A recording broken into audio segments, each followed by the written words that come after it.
La société minière Dynamic Mining a présenté ce mercredi à Conakry son étude sur l'impact environnemental et social.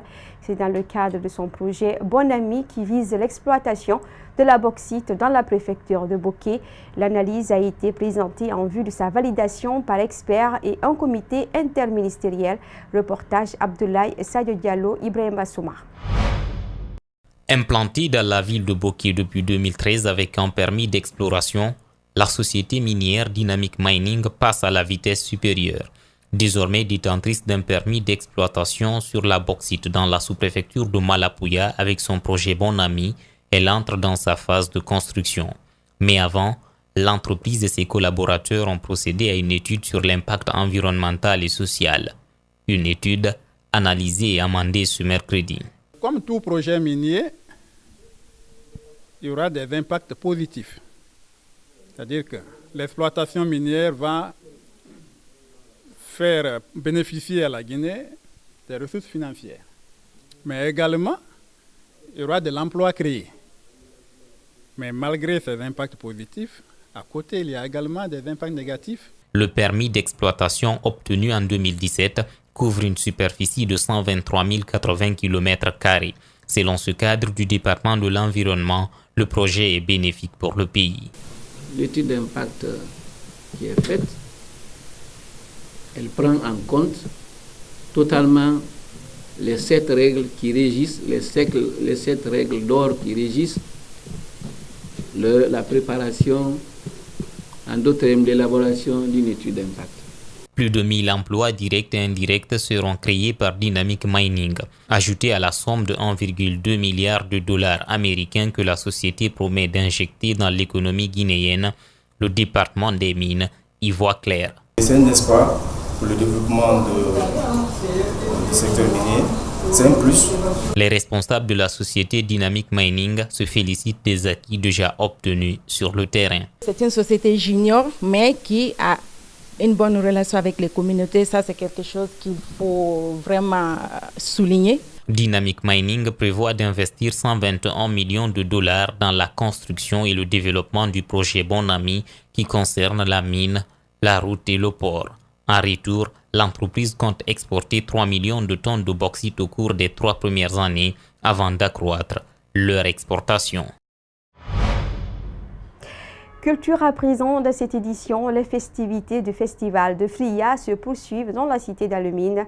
La soirée du mardi a été marquée par les prestations des comédiens, les acteurs du théâtre et les ballets. Ce mercredi, les organisateurs ont dédié la journée aux tout petits. Idrissa Bari et Alcine Camara, nos envoyés spéciaux. Suivez.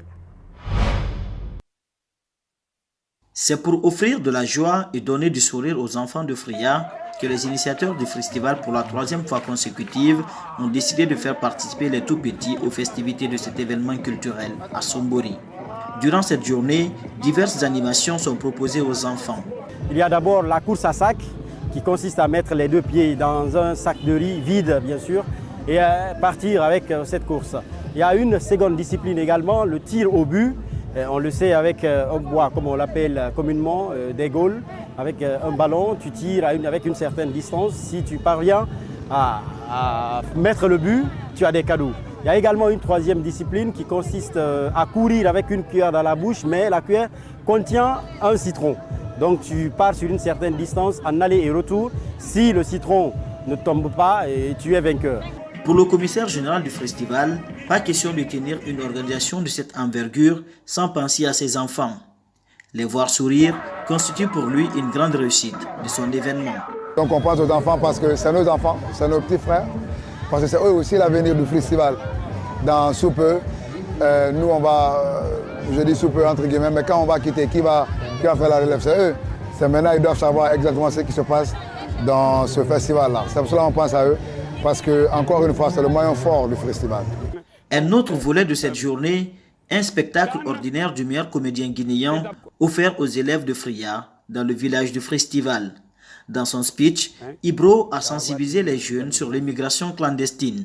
Partout où je suis passé où je joue ce spectacle, je dis souvent qu'il y a une chose qu'il faut comprendre, c'est que on a eu tellement d'histoires, on a eu tellement de problèmes dans ce pays que Aujourd'hui, je pense qu'il faut accepter de pardonner, mais de ne pas oublier, quoi. Voilà, il faut toujours se dire que quand on oublie le fait, ça nous ramène encore à refaire les mêmes conneries. Du coup, voilà, il faut pardonner, mais il ne faut pas oublier. Dans la soirée du mardi, c'est la Maison des Jeunes de Fria qui a accueilli le premier spectacle de cette 3e édition du festival avec les ballets, le théâtre, la mode et la comédie. À rappeler que cette 3e édition rend hommage à la diva Fatouni Sambari.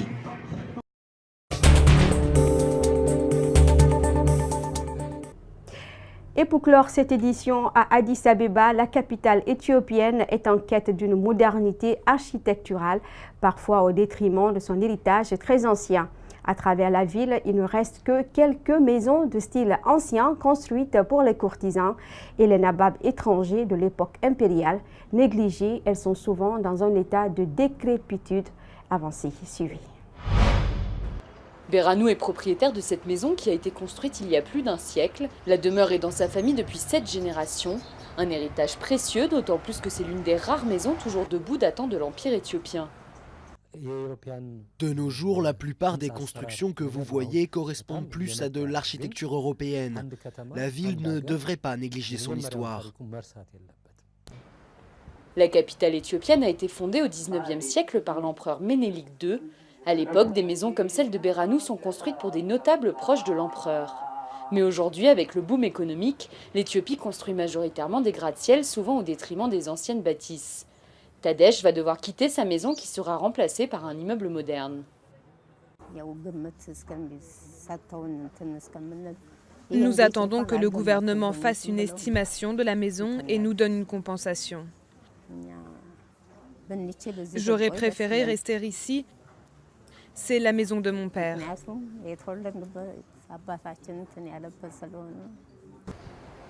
Seule une poignée de bâtiments historiques ont été restaurés avec l'aide du gouvernement.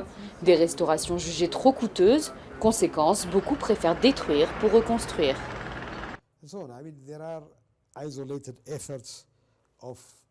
Des efforts isolés sont réalisés pour protéger et sauver ces bâtiments historiques, mais cela reste très limité.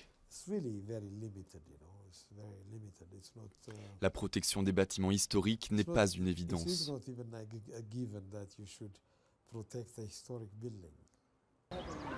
Au total, le gouvernement éthiopien a recensé 440 lieux reconnus comme patrimoine historique. Problème, la plupart d'entre eux sont dans un état de délabrement avancé, faute d'entretien régulier. Et ce journal a été réalisé par l'ensemble de la rédaction. À vous, merci de l'avoir suivi. Au cadrage, Djibril Kabak Kamara, à la régie Mafanta Sano. Les infos, c'est aussi sur notre site web www.espacetvguinée.info. Bonne suite au programme sur Espace TV. À demain pour d'autres news.